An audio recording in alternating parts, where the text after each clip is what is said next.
Tere tulemast kuulama, vaatama Onkoloogika podcasti selle hooaja viimast osa. Stuudios on Pille ja Kristel. Kristel ja Pille. Ja loomulikult Markus. Ja Markus, mis su õpipoisi nimi on? Fredi. Ja Fredi! Tere, Fredi. Tere, Fredi. Aga kas see Fredi on meil sadubändi Fredi või mõni muu Fredi? Sellest ma arvan, me räägime järgmisel hooajal. Küll aga, mis oli, iPhone teeb selliseid toredaid asju, et ta saadab sulle mälestusi. Ja täna täitsa juhuslikult, kui ma panin selle kleidikese üle pika aja selga, siis tuli ka mälestus, kuidas me sinuga moonipõllul, moonid kõrva taga eelmise aasta Onkofestiks valmistusime. See oli üks väga eriline päev. Et lõpuks küll selles kohas seda festivali ei toimunud, aga see päev ise on jäänud kuidagi meelde ja üldse see möödunud aasta suvi, sest kes ei tea, kes on meid pikemalt kuulanud, siis Onkofest, mille tuules me siin praegu kuidagi natukene võbeleme. Sündis ju eelmine aasta esimest korda.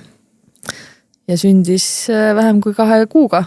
See oli ikka rekord, ma praegu hakkan mõtlema seda, et meil just ei puhkeõhtu sai ära tehtud ja kas oli meil mingi koos viibimine vist või? Kus tegelikult me arutasime midagi ja otsustasime, et teeme ära. Ja see oli nagu nipsust. See oli vist meie esimene. Muidugi suht sõge muidugi esimese hooga. aga edasi läks käima midagi sellist, mida mina varasemalt ei ole mitte kunagi kogenud. Ma ei ole sellist meeskonna dünaamikat näinud. Nii et Kristel, sa oled ikkagi võlur selles mõttes, et need inimesed, keda sa enda ümber oled koondanud ja selle asja nimel kõik nagu kokku liitnud, siis see on andnud mulle nii eelmine aasta kui natukese aasta võib-olla põgusamalt, aga mega ilusa kogemuse. See on äge lihtsalt, kuidas inimesed hakkavad mingisuguse ühe idee ümber õigesti koos tööle, sest seda Onkofesti, mis meil nüüd siin nagu näete, hoopis teine pilt on täna seina peal, sest et Onkofestini on jäänud 3 nädalat vist äkki või? Kui ma nüüd õigesti mäletan, mis päev täna on. Et me oleme saanud natukene kauem seda küpsetada ja meil on ka sellel aastal täiesti suurepärane tiim, aga lihtsalt kuidagi mõelda selle peale, et alles aasta tagasi see kõik kuidagi alles sündis meil ideena ja see täiesti sõge otsus teha ära festival, mida me plaanisime tegelikult alles käesoleva aasta maikuusse esialgselt. Aasta tööjagu mahtuda 2 kuusse. Et see oli üks põnev periood ja Onkofest tõesti tuleb taas ja me räägime täna Onkofestist pärastpoole ka natukene. Aga kuna viimasel on need hetked natukene haruldasemed, kus me Villega saame olla kahekesi ja koos mõelda ja rääkida nii sõltuvalt sellest, et tegemisi ja möllu kõike on onkoloogika ümber palju ja teistpidi ka me natukene hingame erinevas rütmis praegu oma tervistega, siis seda väärtuslikum on see aeg täna, Pille, siin sinuga koos. Kuidas sul hetkel läheb? Jaa, ma arvan, et vaatamata nii-öelda jutumärkides olukorrale, võin ma tegelikult öelda, et mul läheb hästi, kuigi ma tegelikult olen ise nülin seda lauset, vaata, et kui sul küsitakse, et mul läheb hästi, on ju. Aga mul läheb tõesti hästi, et ma tegelikult ei saa üldse vinguda, viriseda, kurta, pahandanud olen küll vahepeal elu peale natuke, et kuidagi tuleb ikkagi inertsist vahestik ülesse. Aga kuna ravi sai ära vahetatud, siis tegelikult selle uue raviga nii-öelda kõrvalmõjud on oluliselt leebemad.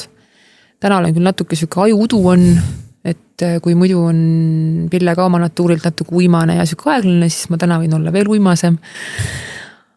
Aga tegelikult nii-öelda, et ei saa nagu üldse hädaldada, et eks ole ka võib-olla kogu asja eesmärk on ju, et säilitada seda olemasolevat tervist nii palju kui vähegi kannatab. Mingid ravindünaamikaid ikka on ja kõrvalmõjusid, aga ühesõnaga tegelikult täiesti kannatab elada, ma ütleks, et isegi täisväärtuslikult. Jah, oma tempoga, aga selles mõttes, et mitte midagi nagu tegemata ei jää. Ma arvan, tegelikult hästi suurt rolli ongi mänginud ka see, et see tõesti oled võtnud julguse ja otsuse päriselt aeglustada ja valida enda ellu neid asju, mis on olulised ja et see aeg, mis on, kuluks sinna, kuhu sa päriselt tahad, et see läheks, et keegi kuskil rääkis ajast väga ilusti nagu meie kõige olulisema ressursina, aga millegipärast me pillume seda ikkagi siia sinna 3. kohta ja ei mõtle selle peale, et see tegelikult on üks väga oluline valuuta meil. Ja no vahest võib-olla isegi mitte me ei pillu, aga võib-olla meil inimestena ongi inimkogemusena, meil ongi lubatud ära testida need erinevad kogemused, kuhu me siis seda ajaressurssi paneme, on ju. Aga eks ta see, ütleme nüüd siis see aeglustumine on tulnud ka tänu sellele, et kuna see kehaline võimekus on selline, et kõik päevad on nii erinevad, et siis tegelikult see mingil määral seab ikkagi mingid piirid, et kui siin vahepeal oli, et ööd olid hästi kehvad, et muidu ma olen kuldmagaja, praegu olen ka jälle kuldmagaja, ma olen nii tänulik, et need kuldmagamisajad on nagu tagasi, aga vahepeal ja ravist tingituna siis lükkas üles menopausi, et siis ma olen 41 ja järjekorras 5. menopaus on ju. Aga ühesõnaga, et need ööd olid hästi kehvad ja siis tegelikult, kui ma oleks pidanud niimoodi, et sul on ööd kehvad, sa pead järgmine päev minema punktkellaalist, pead hakkama mingeid asju ajama, on ju, et siis sa saadki aru, et see aeg on väga lühike, kus tuleb siuke täiesti vaimne kokkukukkumine. Et eks ta on olnud jah, selles mõttes siuke hästi teadlik, et mingitest asjadest sa loobud, aga teise dünaamikale mingid asjad tõusevad hoopis ringina jälle nii-öelda üles, on ju, sest kui keegi mõtleb, et mul on nagu päev selline, et ma ainult vaatan pilvi ja tiksun seal kodus, siis ei, toimetusi on hästi palju, tegemist on hästi palju, aga lihtsalt see selline nende nii-öelda iseloom on nüüd ikkagi hoopis teine. Ja suvi tuleb see suvi, millest oled unistanud ratastel? Jah, selles mõttes, et võtame perega täitsa nüüd aja maha mingi hetk ja eks ma siis katsun selle raamatu kirjutamisega lõpuks nüüd päriselt ree peale saada, sest et praegu on ta jäänud selliseks hästi hektiliseks. Ma ikkagi tahaks, kui nüüd nagu jälle need pimedamad õhtud hakkavad tagasi tulema, et siis ikkagi on jälle vaja sellist head lugemist, nii et kas ootelisti saab ka kuskil juba panna? Ei, ma seda survet ei pane, kuigi tegelikult vaata vahest on niimoodi, et eriti võib-olla enda natuuriga teadsid, kui sa oled kuskil vaata välja hõiganud midagi, siis see annab sulle mingi sükse stiimuliga seal ree peal olla, muidu on ikkagi see, et pakind ära ja ikkagi ei võta ette, et eks ta süke lisa selline nii-öelda nüanss on, et ikkagi kuklas, et sa tahad ju valmis saada ja ma väga loodan, et saame ka, aga eks seda näitab juba aeg, et seda mina ei dikteeri enam siin seda pikkust. Aga Krista, sul? Kuidas sul on tundmised? Ma ikka vahepeal olen siin ka, me vaata näeme praegu tõesti nii vähe, aga samas jälle ikkagi, kui me kokku saame, siis mingid kihid me ikkagi koos läbi käime ja tegelikult oled teinud ka omajagu mitu sükest sügavamat postitust. Mulle väga meeldib lugeda neid, ma arvan, meil kõigile meeldib lugeda tegelikult neid, kus inimene avab ennast hoopis sellise nurga või külje alt, sellise teema alt, et kuidas sul kulgemised praegu? Jah, no siin kuidagi jälle hästi on hea vastus tegelikult, sest millegi üle ju tegelikult kurta ei ole, kõik ongi ju väga hästi. Onkoloogika õitseb ja kasvab meil. Mühinal häid inimesi on ümber palju. Tervisega on hästi. Perega on hästi. Nagu ei olegi millegi üle kurta, et vahepeal mõtledki, et nagu kust see mingi purakas nüüd tuleb, et milleks nagu valmis olla.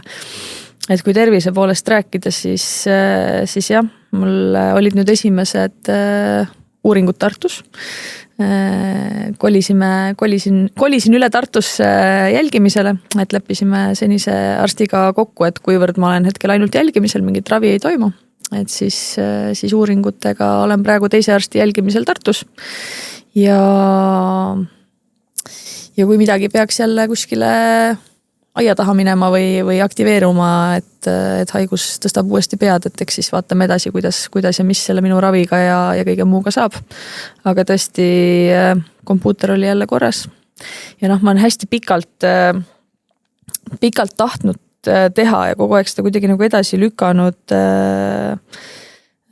ka vedelbiopsiat ehk siis CT-DNA uuring. Eestis Tervisekassa seda veel ei rahasta, aga erinevate vähitüüpide puhul teda juba kasutatakse sellise täiendava jälgimismeetodina ja tegin selle ka nüüd siis lõpuks ära, kuna silmamelanoomi kontekstis just peaasjalikult USAs tegelikult teda skännide vahel kasutatakse, aga ühekordselt tema tegemisest väga palju tolku ei ole, aga ma tundsin, et mul on korraks vaja veel mingisugust kinnitust sellele, et kuidas mul siis läheb ja mis asi on üldse.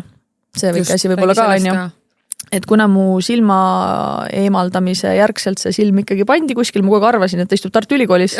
Tuli välja, et ta istub hoopis ITK-s.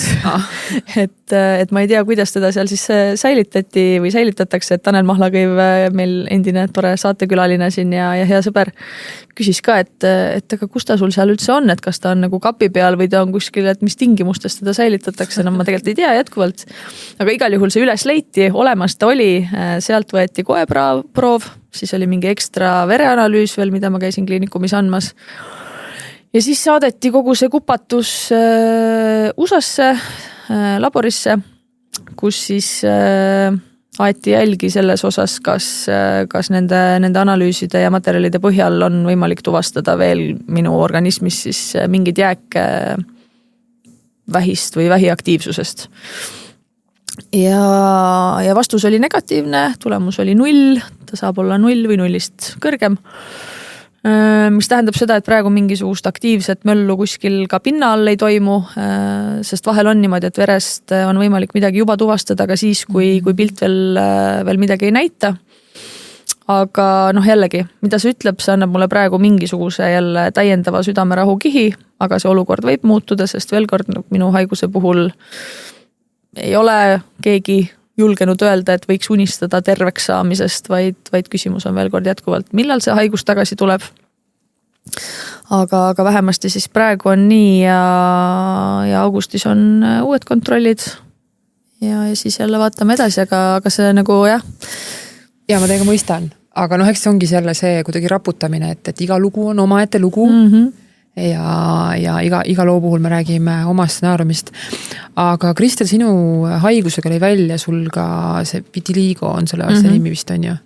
Kas selles mõttes, et sa hästi aktiivselt, ma tean, et sa suhtled ka nii-öelda teiste sama diagnoosi patsientidega suisa üle nagu rahvusvaheliselt, nagu ma olen aru saanud. Kas on sama sarnast kõrvalmõju kellelgi või on, või vaata oma keskis me oleme arutanud seda, et sa oled oma haiguslooga ikkagi natuke nagu ükssarvik, et vahest oleme siin arutanud, et võtke, uurige mind, ma olen siin, et sellest oleks nagu võib-olla kasu, et mis need seosed või oled sa seda kuskilt maalt tõlgendanud või uurinud edasi? Jah, eks see ongi tavapäras nahamelanoomiga siis. Doktor Kadri Putnik siin väga ilusasti mulle ka mingi hetk kirjutas ja ütles, et nahamelanoomiga see vitiligo siis mul on pigment kadunud. Naha pealt, karvad lähevad kõik järjest valgeks, olgu need ripsmed või juustes on siin juba suured laigud ja kulmukarvad ja igasugused muud karvad. Ja naha peal ka ja nägu on ju täiesti laiguline, et see on tavaliselt naha melanoomi korral seotud hea ravivastusega ja pigem seda on täheldatud immuunravi korral, aga mina ei ole saanud immuunravi, mis teeb selle asja veel omakorda nagu huvitavaks. Et Taneliga ka, kui me oleme seda siin arutanud ja mõelnud, siis pigem see hüpotees hetkel ongi see, see ei ole mingisugust teaduspõhist väidet siin taga, aga see hüpotees on see, et mingil põhjusel on see siis selle minu ravi, mingite muude keskkonna või elustiili tegurite kuidagi koosmõjul, siis mu organism potentsiaalselt äkki tunneb ära need vähirakud ja suudab neid hetkel ise hävitada. Aga sealjuures, kuna need vähirakud on sarnased ka siis nendele nahapigmenti tootvatele mingite melato bla bla bla whatever. Ma ei mäleta, mis see sõna on. Nendel, kes iganes seda pigmenti toodavad siin on ju organismis neile, et siis immuunsüsteem justkui hävitab ka neid pigmenti tootvaid rakke ja sellest ka see valgeks minemine. Et noh, see on selles mõttes nagu väga tore hüpotees, mis mulle väga meeldib ja seetõttu ma olen ka väga rõõmus ja rahul enda laikudega ja kuidagi see kosmeetiline pool mind üldse ei morjenda, kuigi võib-olla natuke tütar ütles vahepealt, see on nagu lehm.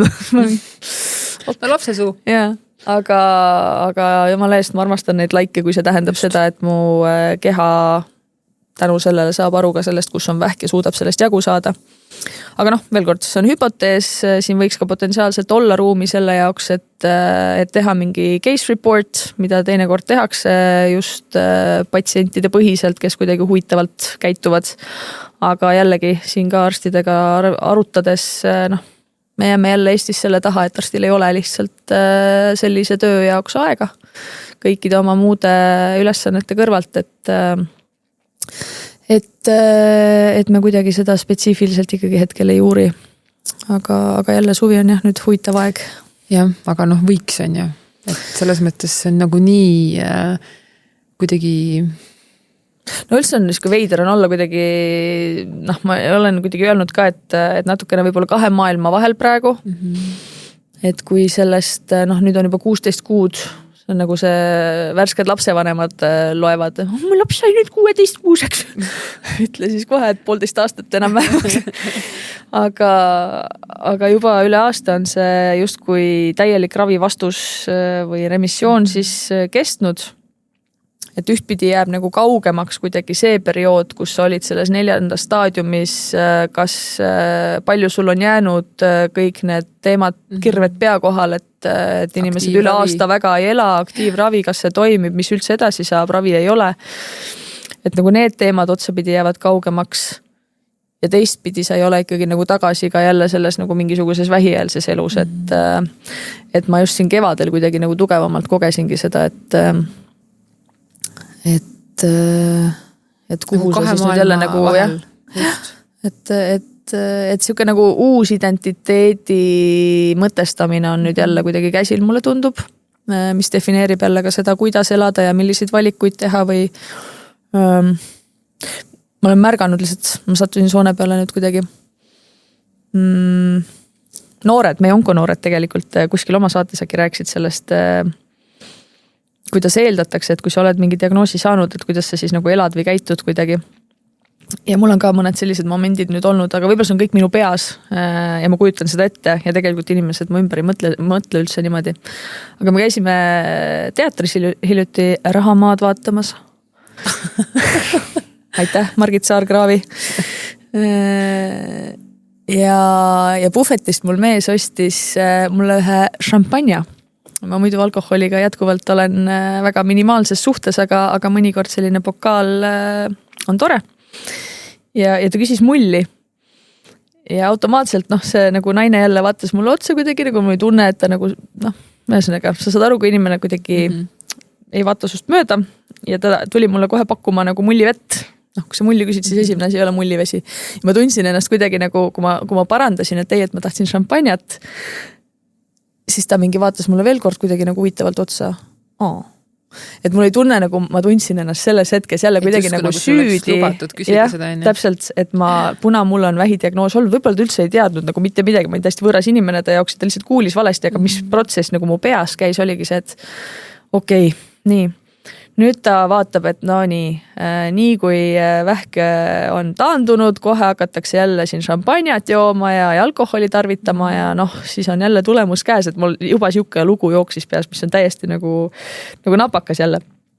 Ja siis sealt tuleb veel see omakorda veel kiht, et aga äkki ma ei tohikski seda šampanjat praegu endale lubada, äkki see ongi vale kuidagi, äkki ma sellega teen veel kuidagi endale liiga, siis saad jälle aru, et Kristjan, mida sa teed praegu on ju, et kuna mul on nüüd nagu see mingisugune selle teema mõtestatus jälle kuskil taustal, siis ma saan aru sellest nagu mõtete voost, mis mu peas hästi kiiresti tegelikult võib-olla nagu murdosa sekundi jooksul jõuab tekkida.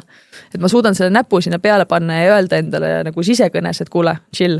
see on sinu elu, see on sinu pokaal. Siis tegelikult läheksid asjad täitsa nagu äärmustesse lappesse, on ju. Ja siis oledki ärevik ja kõik need asjad, et noh, see on üks moment ja teine pool, mida ma olen päris palju siin nüüd just viimase poole aasta sees kuidagi ka noh, võib-olla seal on ka mingid eraked tõtt, aga kus ma olen jälle tundnud võib-olla ka mingit süütunnet või kuidagi mõelnud, et kuidas ma siis nüüd peaks elama. On see sama nagu töötamise ja tempo ja see pool, et ikkagi sagedased on need kommentaarid, kus inimesed kindlasti väga heatahtlikult, aga jällegi, et äkki sa ikkagi nagu ei peaks nii palju tegema või et noh, et kuidas sa ikkagi nii palju jõuad, et kas sa ikkagi ei peaks rohkem olema kodus või nagu rohkem oma lähedastega või nagu rohkem niisama olema või et miks sa nii palju teed, on ju, et noh. Siis jälle mul tekib nagu see tunne, et aga äkki ma ei peakski siis tegema, aga kui see annab mulle nii palju, noh, ma olen sellest enne siin ka rääkinud, aga see on kuidagi natukene nagu saatnud mind ja kui me räägime sellest kahe maailma vahel olemisest, et ma teistpidi tunnen, et ma ei küta nii, nagu ma kütsin vanasti. Mul on ikkagi väga-väga palju rohkem sellist nagu ruumi, aega nii iseenda jaoks kui siis pereaega. Lihtsalt seal vahel ei ole võib-olla selliseid mingeid käimisi, mis seal vanasti olid, mis võtsid energiat rohkem kuskil, ma ei tea, üritustel ja pidudel ja vastuvõttudel ja mingitel teemadel, et see tasakaal minu meelest on jätkuvalt olemas. Aga kõik need siuksed välised kommentaarid jälle selle suunas, et aga äkki sa nagu ei tohiks või sa ei peaks, siis ma tunnen, et aga äkki, kas mulle nüüd nagu selle vähi tõttu ei ole lubatud nagu teostada ennast või teha mingeid asju, et ma peaks kuidagi nagu mingis kestas kuskil elama. Aga kui sa nagu tunned, et kui need inimesed on andnud sulle seda tagasidet, on ju, et noh, et Kristel, miks ikka teed nii palju või kas on ikkagi nagu mõistlik, siis kuidas sa toimetad selle tundmisega enda sees või kuidas see, noh, sest lõppkokkuvõttes on ju see, et ikkagi see iseenda nagu tõekspidamistel oma natuurile kindlaks jäämine, et noh, kuidas sa nagu, et see ei lähegi pärast, et noh, tõesti ongi see, et kas ja miks, siis tekib hunnik küsimusi iseendale, miks on ju, et kuidas edasi, et kuidas sa nagu selle keskmesse tagasi tuled? Noh jälle, kui kogu see neljandasse staadiumisse jõudmine, see mingi keeruline periood ja see oma esimene see identiteedi otsimine ja eneseleina periood sai läbi tehtud koos Sandraga läbi selle somaatilise coachingu kogemuse, siis praegu mul tegelikult on jälle ikkagi coach käepärast, kellega me ka mingeid mõtteid ja teemasid peegeldame, et ma arvan, et see tegelikult on hästi oluline, et on mingites kohtades need hetked, kus sa saad kõva häälega välja rääkida täpselt need samad tunded ja kus teine inimene kõrvalt oskab sulle peegeldada või küsida mingisuguseid küsimusi nii, et sa saad aru, noh, minu jaoks on hästi oluline taipamine see, et ma ei opereeri praegu nii tegelikult, nagu ma olen varasemalt võib-olla ennast põletanud, et mul on väga-väga palju ikkagi neid ankruid, pidepunkte, mis seda nagu tasakaalu aitavad hoida ja selle teadvustamine jälle läbi selle mingisuguse kõrvalise peegelduse või küsimuste aitab tulla tagasi sinna juurde, et kui ka mingi ärevus hakkab kerima, et noh, näiteks ka see sama terviseärevus võib üles minna vahepeal sellest, et kui sa tunnedki, et su unerütm läheb paigast ära, on ju, sa vahepeal ei jõua võib-olla nii palju liikuda, kui sa tahaksid või sa teed ka mingisuguseid selliseid jälle tervist puudutavaid valikuid natuke kergekäelisemalt, et siis jälle sul tuleb meelde see, et aga elus ongi vahepeal selliseid perioode, kus läheb tempokamaks, aga see ei saa olla kogu aeg kestev ja kogu aeg ei saa ka olla nagu noh, väga, väga raske on hoida stabiilselt sellist nagu idealistlikku pilti on ju. Et see on üks asi ikkagi, mille ma olen omaks võtnud just ja teistpidi see veel kord see märkamine, et see, mida jälle inimesed ka väljaspoolt näevad, mida ma teen või kuidas ma teen või kuidas ma elan, et need on ju kõik ka eeldused, et sa tegelikult ju ei tea, mis mul kodus toimub või mis rütmid mul on, et vahel noh, mingid sellised kommentaari lihtsalt on võib-olla natukene teinud kuidagi, need peaks mulle tegelikult korda minema, aga kui siin keegi ka ütles, et noh, et nüüd sul on rohkem aega siis ühe asja arvelt on ju, rohkem olla aega oma pere ja lapsega. Noh, aga kus sa võtad, et mul on seda aega liiga vähe? Et aga noh, samas see ongi see, mis kuskil keegi väljaspoolt eeldab ja jälle see on ka miski, millest nagu õppida kuidagi lahti lastma, aga nendes hetkedes võib-olla jälle see paneb korra mõtlema, et aga äkki ma tõesti nagu kuidagi jälle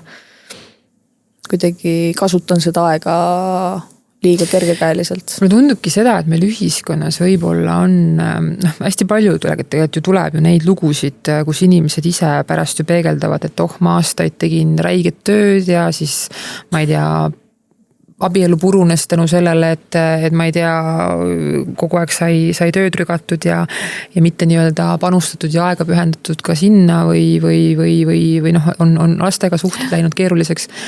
Aga mul tundubki, et meil on võib-olla rohkem vaja täna ühiskonnas tuua ka neid tasakaalu lugusid. Et võib-olla me oleme jälle ka meediakajastusel läinud nagu hästi nagu ühte poole kreeni. Et nii, et kutsume siis inimesi üles kajastama ka rohkem inimeste tasakaalu lugusid, mitte ainult see, kui on meil erinevad äärmused jälle on ju, et. Ja vahel see, kui inimene jõuab palju ja teeb palju näiliselt, siis võib-olla lihtsalt inimene teeb asju, mida on lihtsalt näha, mis ei tähenda, et ta elaks kuidagi üle oma võimete või üle inimvõimekuse piiride ja et see peab tulema millegi arvelt, et tegelikult on võimalik tööelas ennast teostada ja suuri sihte seada ja tegelikult hoida ka seda tasakaalu oma isikliku ruumi kontekstis, et jah. Aga meil rääkisid sellest ennem sellest remissiooni nii-öelda siis justkui nagu sellest kahe maailma vahel olekust ja tegelikult sellest on meil kogukonnast ka väga palju räägitud, et ka meie kogemusringid tegelikult, remissiooni kogemusring meil küll on, aga sageli ikkagi need remissioonis olevad nii-öelda siis, ma ei tahagi öelda patsiendid, aga siis nii-öelda vähikondlased, nad justkui mõtlevad, et kus ma siis ennast nagu või, aga samas, et kas peab alati kuhugi ennast arvestama, aga samas ikkagi elu on vändanud ette sükse heksli, mida lahti hekseldada, et paratamatult ta muudab sinus ju kõike, et me oleme alati sellest rääkinud, et on elu enne, elu pärast vähki, aga räägi ikkagi selles mõttes sellest oma kuidagi sellest tunnetuslikust maailmast, et üldse ma olen päris palju kuulnud, et küsitakse kõrvalt, et mis see siis remissioon üldse on või et kes see on seal remissioonis, et võib-olla see ka korra veel välja hääldada, et vähiga harva öeldakse, et sa oled päriselt terve. On ju, vaid see tähendab seda, et sul ei ole mingisugust aktiivset kollet või haigust, mida suudetakse tuvastada ja ravida, on ju. Ehk sa jääd jälgimisele ja kuskilt maalt see jälgimine siis lõpetatakse, kui see haigus tagasi ei tule või ta läheb väga pika välba peale, on ju.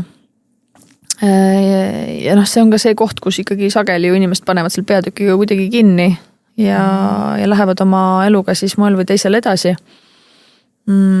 Aga remissiooniga tihti eeldataksegi, et selles hetkes, kus sa remissiooni jõuad, nüüd sa võitsid selle võitluse, kuna me oleme harjunud selles võitluse keeles ju väga palju rääkima sellest vähiteekonnast. Ja nüüd läheb elu edasi. Nüüd kõik see keerukus, kõik see raskus, kõik see kriisis elamine, et see võib nüüd jääda selja taha ja lähme edasi. Ja kuna see ka lähedaste jaoks tegelikult on ju hästi suur selline kokkuvõttes ju kergendus ja tahakski kõik selle selja taha jätta ja edasi minna, et siis selles momendis tihti inimesed ikkagi jäävad nagu ekstra üksinda, sest kogu ülejäänud maailm liigub edasi, sest sa oled nüüd ju terve. Aga see trauma või posttraumaatiline jälg, mis sus tegelikult selle diagnoosi ja kõige kaasnevaga on jäänud, mõnedel juhtudel siis ka ju väga füüsilisel kujul läbi erinevate tüsistuste ja kaasuvate mingite hädade, aga väga palju ka vaimselt, et see tuleb sinuga kaasa, vahel me pakime selle ära, katsume selle jätta selja taha, aga mind tegelikult hästi huvitaks rääkida võib-olla natukene rohkem just nende inimestega, kes peale diagnoosi on kuidagi suutnud täielikult selle peatüki kinni panna, et kas nad reaalselt ka oma peas on suutnud selle kõik täiesti selja taha jätta ja üldse mitte mõelda enam. Või on need hetked, kus need erinevad võib-olla hirmud ja mõtisklused ja teemad tulevad üles, aga nad surutakse alla. Ja. Et ma ei tea, üleüldiselt nagu rahvusvaheliselt ka erinevad uuringud, mis on tehtud just selle emotsionaalse toimetuleku ja vaimse tervise osas, mis puudutab remissioonis patsiente, siis tegelikult seal on palju sellist alla surutud koormat, mida kantakse üksinda ja kus see isoleeritus ja üksindustunne teinekord on suur, aga see samas ei suhestu jälle nagu nii tugevalt võib-olla kogu selle vähiteemaga enam, et see ei ole su igapäevaelu sellisel kujul, et sul on ravi ja arstivisiidid ja kõik nagu elukorraldus ei keerle enam ümber selle vähi. Et mina võib-olla tundsin ka mingi hetk, kui ma vahepeal ühe postituse tegin selle nagu survivor's guilt on, mis on siis ellujää ja süütunne. Et kuidagi et mul on nagu piinlik kuidagi rääkida võib-olla mingites hetkedes sellest ja see on jälle täiesti irratsionaalne nagu tunne, jälle mõistusega saad aru, et siin ei ole midagi kuidagi häbeneda või millegi üle piinlikkust tunda, aga see tunne tuleb aeg-ajalt, sest mul on nagu hästi, aga ma tean nii paljusid inimesi, kellel tegelikult on väga palju raskem, et mis õigusega ma üldse siin kuidagi räägin sellest, et mul on veel ka mingisugused hirmud või mõtted või raskused praeguses olukorras, sest suures pildis mul on ikkagi ju väga-väga-väga hästi. Et see on ka üks põhjustest, et ma saan aru, miks see teema hästi kuidagi ära pakitakse, et mida ma siin enam kurdan, mul on praegu ju tegelikult hästi, on ju. Ja miks ka need võib-olla emotsionaalsed raskused jäävad teinekord kuskile üksi hallata inimestele. Ja eks see käsitlus, mulle jälle tundub, et see on ka kuidagi meil selline ühiskonna mingi mentaliteedi käsitlus vanast ajast ka meil sisse jäänud, et kuidagi, et see kurtmine on üldse selline nõme sõna tegelikult, on ju, et ma ei tea. Jah, see, kui sa räägid nendest, täpselt mulle väga meeldib, mis sa ütlesid praegu, et see millegi jagamine või millestki rääkimine või mingi teema tõstatamine või mingi emotsiooni päevavalgele toomine ei tähenda ju kurtmist, vaid see tegelikult on eluterve täiesti eluterve osa. Oma tunnetele otsa vaatamine on ju.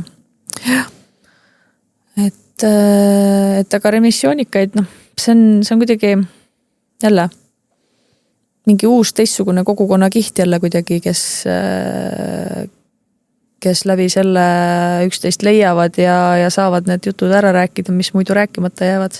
Kuigi muidugi suht suur vahe on, kas sa oled jälle 4. staadiumiga remissioonis või sa oled kuskil väga varakult avastatud ja ravitud vähiga remissioonis, et seal tulevad veel omakorda mingid uued kihid mängu, on ju.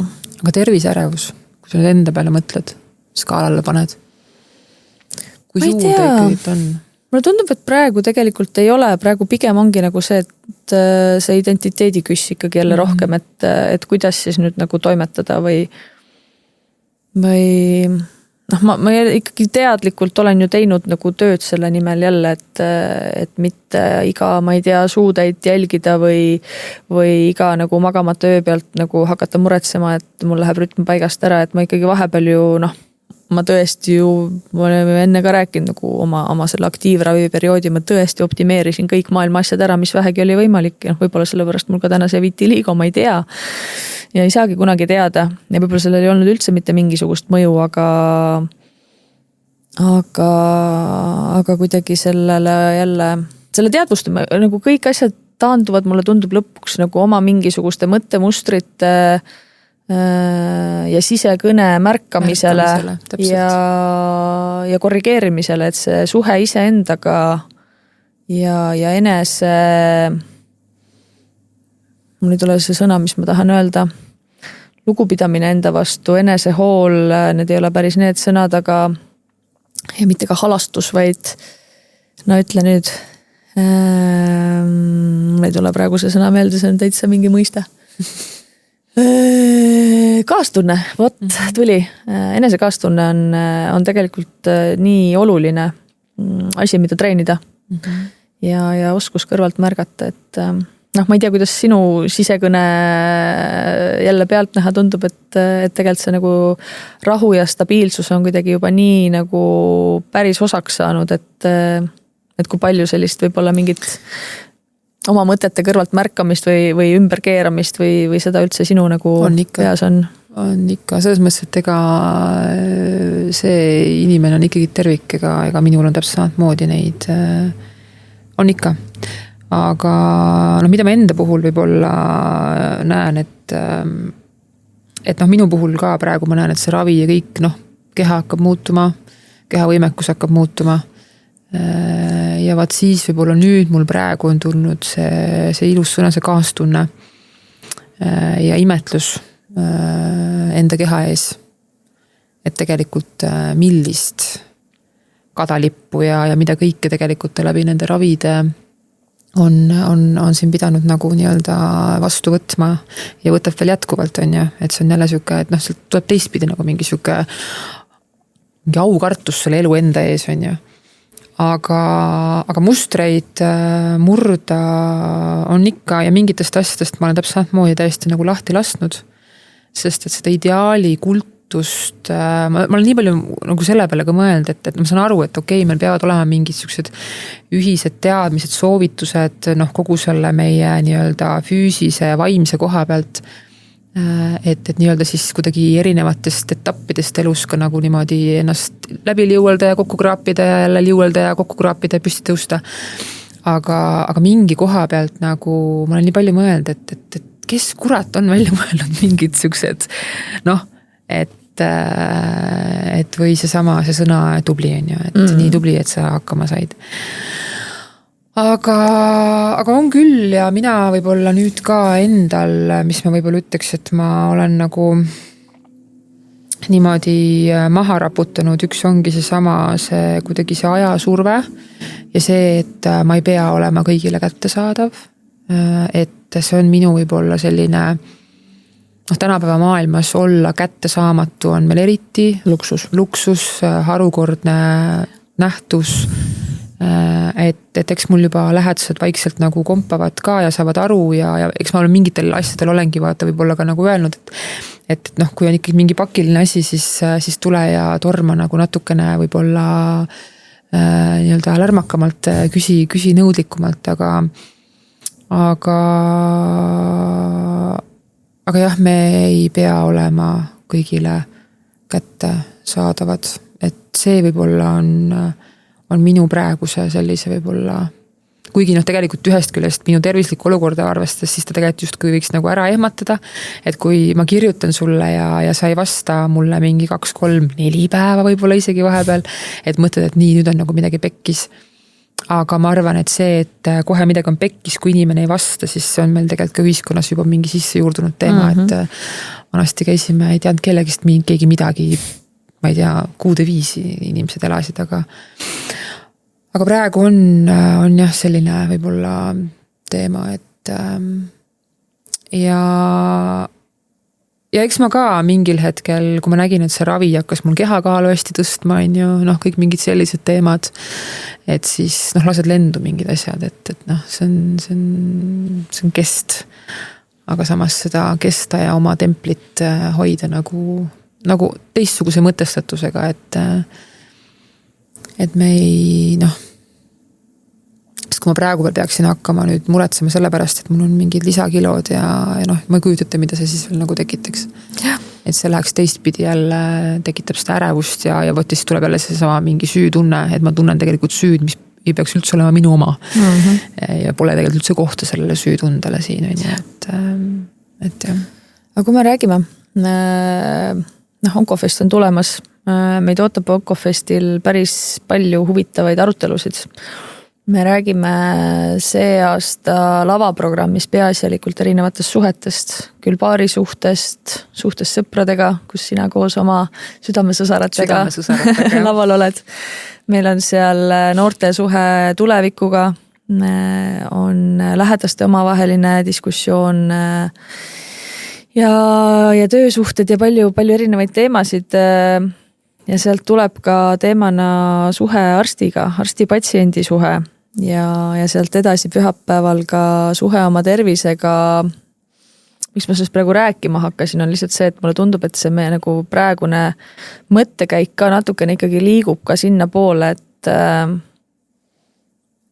et kuidas see enesekaastunne, enesetoetamine, see tegelikult on nii oluline osa, mida me peame õppima ja mida võib-olla väga paljud, mina kaasa arvatud, tegelikult nagu oma varasemas elus kuidagi ei ole osanud selliselt teha või märgata, et me räägime sellest, ma arvan, päris huvitavate nurkade alt Oncofestil, sest need 2 teemat on nii tugevalt seotud. Aga kui sa ka saad selle diagnoosi, siis sa tahad ennast hoida. Sa tahad ju midagi teha. Muidugi on ka neid äärmusi, kus inimesed trummid, pulgad, kõik asjad. Nüüd ma joon, söön, möllan, suitsetan, on ju, et see on ju lõpuks ju igaüks teeb oma valiku elus ise, et aga suurel hulgal juhtudest ikkagi inimesed mõtlevad, et mis ma nüüd ka ise siis teha saan. Ja selle ümber keerleb meie lõpuarutelu, kuidas toetada oma tervist nii, et ennast mitte kahjustada.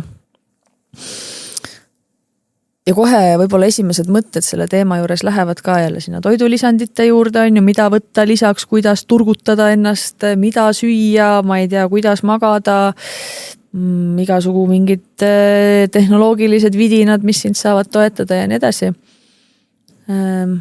Tehakse hästi palju erinevaid asju ja tehakse ka palju asju, mis tegelikult ju sind kahjustavad. Ja teadmatult tegelikult. Ja teadmatuses just, sest meil ei ole võib-olla ikkagi nagu väga head kohta diskussiooniks, kust saada vastuseid, kas mingi asi on kahjulik, kasulik, neutraalne. Ja sellest kõigest me festival räägime, aga miks ma võib-olla selle praegu kuidagi üles tõin, on see miks seal taustal. Miks me tahame midagi teha või miks me neid asju teeme, et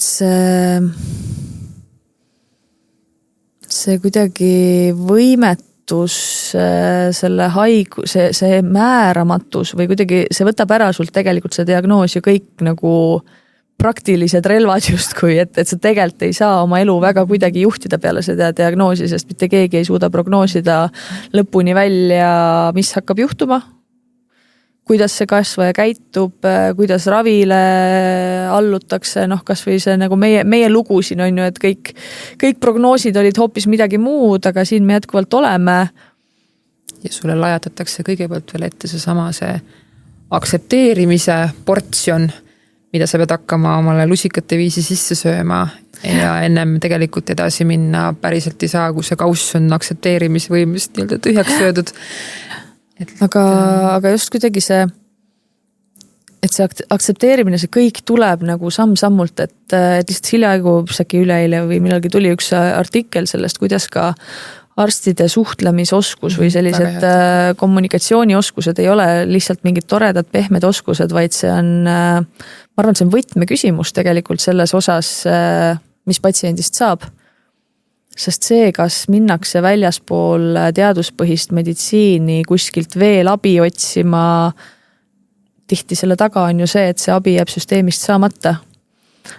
Olgu selleks põhjuseks siis see, et sa ei saa vastuseid oma küsimustele täiesti nagu see arusaadavatel põhjustel küll teinekord, kas sellest, et vastuvõtuaeg on liiga lühike ja Eestis on mingit sorti tervishoiusüsteem või arstil ei olegi parasjagu nagu võimalik vastust anda. Aga miks me nagu läheme otsima neid võimalusi on see, et see kõik on hoomamatult suurem. Ja. See ei ole ainult see, et meil on vaja nii-öelda kokku liima hakata oma keha. See on eksistentsiaalne pauk. Et kui me sealt saaks hakata nüüd edasi minema. Ja vahel ongi see käsi sirutab mingisuguse võlujoogi või toidulisandite või millegi muu järele, sest see on justkui miski nagu selline füüsiline või nagu hoomatav, et mida sa justkui nagu usud, et kui sa tarvitad, siis see aitab äkki sind kuidagi, et midagigi, mida ma saan ise teha, aga tihti kõik need nagu täiendavad tegevused on kantud sellest, et emotsionaalsel tasandil on see tugi või mõtestatus kas hästi nagu alles algusjärgus või me ei ole osanud seda tuge kuskilt leida, et miks me jälle jõuame kuidagi selleni, et kui oluline roll on hingehoidjatel tegelikult vähidiagnoosi järgselt mitte elu lõpufaasis, vaid kogu selle teekonna kestel. Et see spirituaalne, emotsionaalne, vaimne pool vajab täpselt sama palju tähelepanu. Ja kui oluline on tegelikult see sama usk, et ei ole siis tegelikult millesse see keegi usub, on ju, et on see siis konkreetselt, ma ei tea, mingi asja kummardamine või on see hoopis mingi meetod, mingi asi, mida ta tarvitab.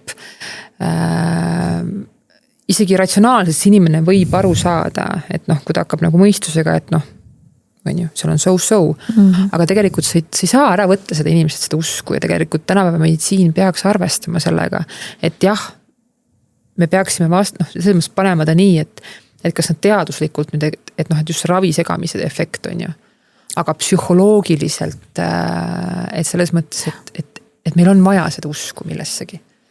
Sest küsimus on ka, et näiteks kas placebo on miski, mille vastu peab võitlema. Et kui see inimesele vaimsel tasandil, isegi kui sul ei ole võib-olla nagu organismis, ta ei tee kahju, aga ta ei tee ka kasu, aga kui on placebo läbi selle, et see aitab sind kuidagi millegagi toime tulla, et võib-olla see siis ei ole lõpuni halb. Aga loomulikult on väga palju inimesi kahjustavaid tegevusi, väga palju teadmatust, väga palju sellist halli ala ja musti punaseid lippe. Väga palju kiskjaid, kes on teinud sellest endale nii-öelda sissetuleku allika. Et ja jube keeruline on selle kõige kontekstis orienteeruda ja ma väga loodan, et me Oncofestil selle diskussiooni käigus patsiendid, spetsialistid üheskoos jõuame mingisuguse jälle natukene järgmise verstapostini, mis aitab teha teadlikumaid valikuid, aga samas ka mõista seda, kust inimestel tuleb võib-olla üldse nagu idee või vajadus mingit täiendavaid tegevusi enda heaks teha. See on hästi kuidagi reguleerimata täielik metsik lääs ja ülikeeruline teema, aga see on miski, kus ma näen, et me tegelikult peame väga olulisi samme edasi astuma. Sest et kui me ju suhtleme nii-öelda teiste vähikondlastega, siis tegelikult need suunad küll on hästi erinevad, kus on keegi läbi midagi komband, ma ei tea, iseennast tahtnud aidata, toetada, aga otsinud iseennast läbi mingite asjade hoopis. Et selles mõttes, aga praegu ma võiks öelda, et ikkagi praktiliselt kõik me oleme kuskil midagi teinud, kuskil, et miks me siis nagu sellest rääkida ei või ja ilma nagu kedagi kuskilt nagu nii-öelda liistule võtmata, vaid rääkimagi sellest, et tundub, et see on ikkagi inimtüübi mingi normaalsus. Sina võib-olla Rillega ju ka millalgi, Rille Pihlak, kes meil siin saates on ka ju käinud, arutasimegi seda, et tegelikult kui me vaatame maailmas ringi, siis sageli selline täiendmeditsiin, erinevad ka, ma ei tea, Hiina meditsiini praktikad, qigunnid, nõelravid, meditatsioonid, et see on osa vähikeskuste tööst, et täna me Eestis ei ole veel sellises kohas. Aga ma saan aru tegelikult sellest vahest, et kui sul on kontrollitud keskkonnas need täiendavad tegevused juba olemas, siis on nii palju lihtsam tagada seda, et see ei muutu patsiendile kuidagi ohtlikuks. Eestis täna sul võib olla seda mingisugust nõelravi tüüpi, võib olla ikkagi nagu sellist, kelle juurde sa võid minna rahuliku südamega ja siis on tüübid, kuhu sa nagu ongi see, et kuidas sa valideerid selle asja on ju. Ja patsiendi perspektiivis seda kõike vaadates, siis ma nii saan aru, miks neid asju nagu otsitakse, tahetakse teha ja kasutatakse, aga me riigina ei ole suutnud luua tervilist, turvalist keskkonda, et ainult keeldude ja käskudega me lihtsalt ei päästa seda olukorda. Nii et ma loodan, et me astume lähiaastatel ikkagi hästi jõuliste sammudega kuhugi suunas, et patsiendi turvalisus oleks tagatud, aga ka see mõistmine seal taga, miks me vajame midagi enamat, kui ainult see kliiniline kasvajaravi oleks omal kohal, on ju. Ja ongi see, et kas siis see meie kultuuriruumi tõlgendus on siis, kui me räägime üldse mingitest nagu filosoofilistest praktikatest, on ju. Et me ei peaks olema nii piiratud sellise orientiiriga. Ja. No vot, aga Oncofestil tuleb igasugu muid teemasid ka ju tõesti, oled sina ka kogemusnõustajana inimestele kättesaadav ja on meil mitmeid teisi seal.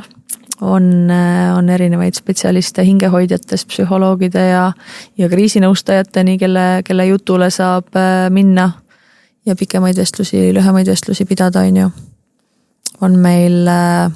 Mul oli meeldis see, kuidas ütlesid, et natuke aega siin tagasi enne meie salvestust, et see on nagu üks ilus tervik, mida tegelikult üks nii-öelda vähikondlane vajab enda elukaarel, kas ta just seda korraga vajab, aga mingites etappides, et saada see nii-öelda siukene maitsta korraks ära ja siis vaadata, et sealt põhimõtteliselt peale onkofesti, et tegelikult siis hakata minema mingid oma suundasid edasi.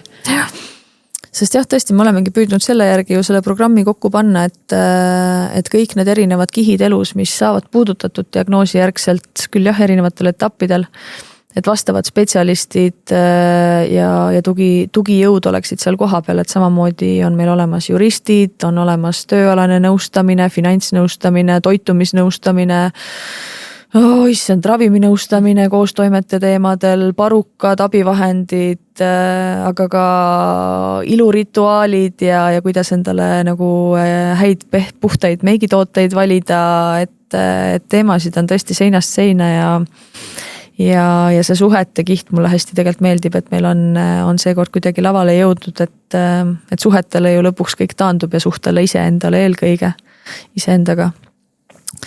Et ma olen ise küll mega elevil, eile me ju alles käisime ka seal Lepaninas koha peal ja see koht, ja see on täiesti maailline. Sa jõuad sinna kohale ja sa saad aru, et see on nagu eile ka, kes meil seal oli, Taagi just korraldustiimist ütles, et issand nüüd peale onkofesti tahaks veel nädalaks siia jääda, et siin on lihtsalt nagu nii kuidagi idülliline ja mõnus ruum, et kes veel ei ole jõudnud onkofesti piletit endale soetada, majutuskohad võivad olla küll juba otsas selleks hetkeks, kui see saade eetrisse läheb. Aga 1 päeva passe ja ka tegelikult 3 päeva passe saab osta lihtsalt majutuse osas on seal ümber veel muid kohti või saab tulla telgiga või karavaniga. Aga sellel festivalil sellel aastal tõesti on väga palju pakkuda ja kogukond, lõpuks on see ikkagi kogukonna festival, et on see lavaprogramm või spetsialistid, aga see tunne, mis tuleb läbi kõigi nende, kes sinna kohale tulevad, ma nii ootan seda. Ja no nii nagu ma olen alati öelnud, seda ei ole võimalik kirjeldada, seda peab tulema koha peale ja sellest osa saama. Ja tegelikult on meil näha ka, et väga paljud ju, kes eelmine aasta osalesid, tulevad see aasta jälle, ootavad, õhinaga ootavad, et see on üks väga hea teadmine. Ja lähedastele on sellel aastal ka väga palju rohkem kihte sisse arvestatud programmis. Et üks naisterahvas meil ju grupis just ka küsis hiljaaegu, et tal mees on ise küll diagnoosiga, aga tema küll ei tule sellisesse kohta. Et kas ta üksinda võib tulla, et kas see veider ei ole, et siis ei, see ei ole üldse veider. See on nii patsientidele kui lähedastele. Ja on nii erinevaid nõustajaid, spetsialiste koha peal kui arutelusid, millest kindlasti lähedastel on palju kaasa võtta. Nii et kes veel ei ole julgenud otsust langetada, siis nüüd on see hetk. Ja meie Pillega väga-väga ootame teiega kohtumist, on ju Pille? Jah. Küll ma värinad tulevad juba. Ja no üldse räägin, et kogu see, lisaks ka siis kas see nii-öelda kultuuriline programm on väga äge, mida onkofesti puhul poleks üldse kahtlust arvatagi, et see väga ei oleks. Aga see aasta on ka loov- ja rahuala on siis nii-öelda hoopis teisest sellisest nii-öelda puust. Et meil on nii-öelda kunstiterapeuta on meil mitu ja see, mis sealt veel luua saab, aga see ei ole lihtsalt ka nagu selline nii-öelda, et teeme midagi koos, nükerdame kätega valmis, vaid sealt hakkavad jälle mängima need oma lood. Ja Alice ka, kelle saade on teie poolt ikkagi väga palavalt armastatud, kui me vaatajanumbreid kokku lööme, et siis Alice on üks nendest, kes seal alal toimetab ja tulemas ka kirjutamise workshopid ja seal on nii palju trennid, erinevat tüüpi liikumist, rahulikumat, tempokamat. Aga see, kes tahab tulla lõpuks ka võib-olla ainult lihtsalt kulgema, siis see on nagu lihtsalt imeline koht merekaldal, kus kulgeda, et ei pea üldse programmist üliaktiivselt osa võtma. Just. Aga no tunne on, et järgmine aasta peab ikka 3 ööga juba tegema, et veel natukene venitada seda nagu mõnusat rahulikku aega seal olla, et on siuke suvelaagri vaib on ikka, ma arvan seal, kes lapsena või nooremana on käinud kuskil suvelaagris, et mul tuleb täpselt selline tunne, nagu oleks kuskil elevus. Okei, aga suvi tuleb jah. tuleb suvi ja peale seda tuleb taas sügis.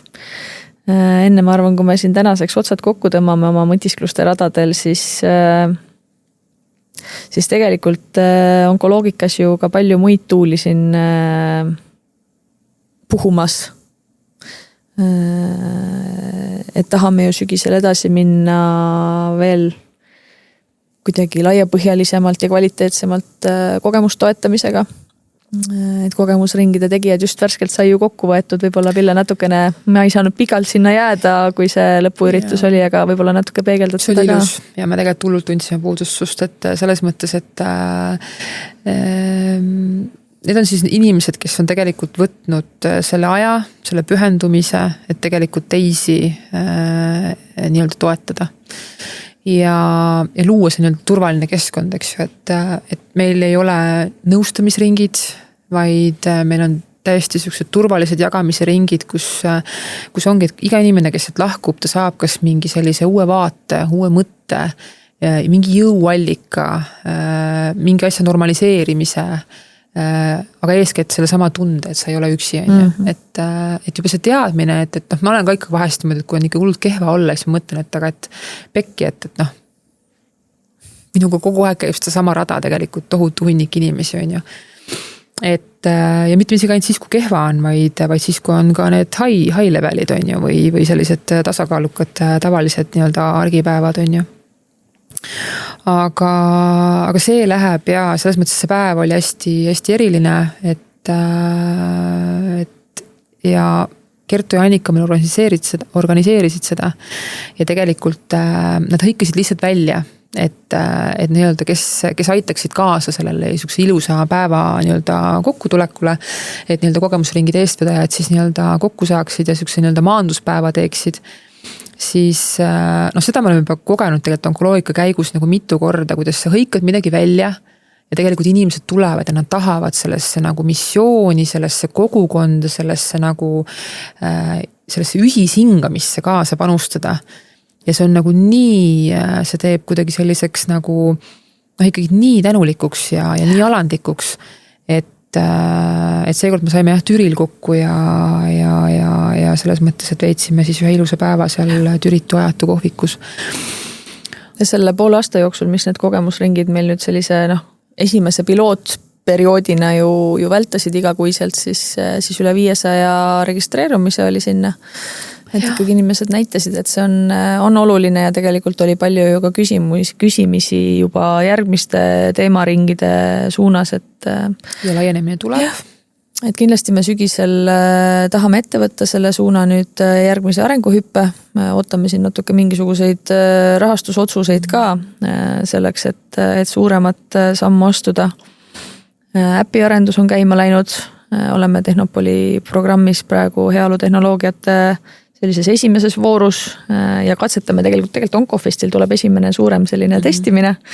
Nii et saab juba nuusutada seda hästi esimest toorest platvormi, mis võikski olla selline digitaalne kogukonna keskus, mis toob kokku olulised osapooled, inimesed, teemad ja tööriistad.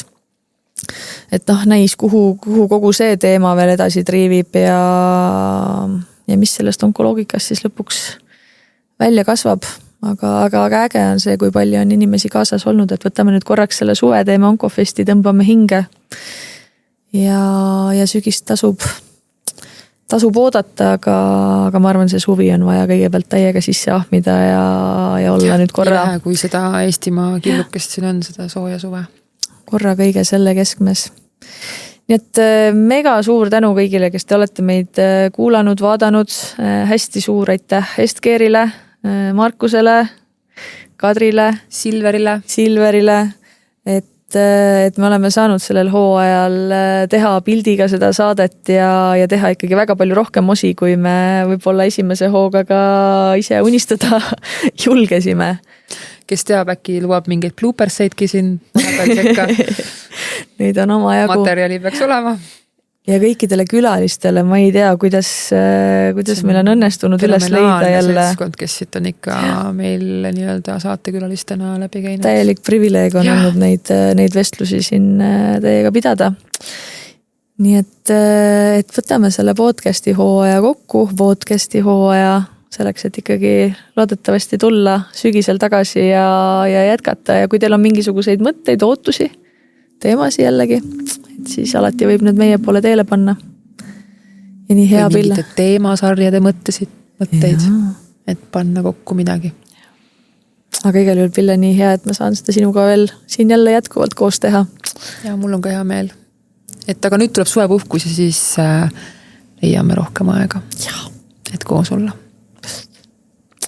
Aga võtame siis tänaseks kokku, teiega kohtume loodetavasti Onkofestil, tulge julgelt ja kallistame seal. Ja meie läheme nüüd oma armsale Kaditimmale onkoõele kliinikumist magistritöö kaitsmise puhul õnne soovima ja oleme sinu üle Kadi väga uhked, nii et ole tervitatud. Sest nii kokkuvõttes nii-öelda kogukond kokku hoiabki, et see ei ole nii, et ainult patsiendid hoiavad oma kokku, vaid tegelikult see ring on oluliselt laiem. Ja lõpuks on need inimesed. Just. Ja see on ilus. Ja et see elu ikka kestaks, ütleme meie siia lõpetuseks oma kuldsed sõnad. Elusat elu!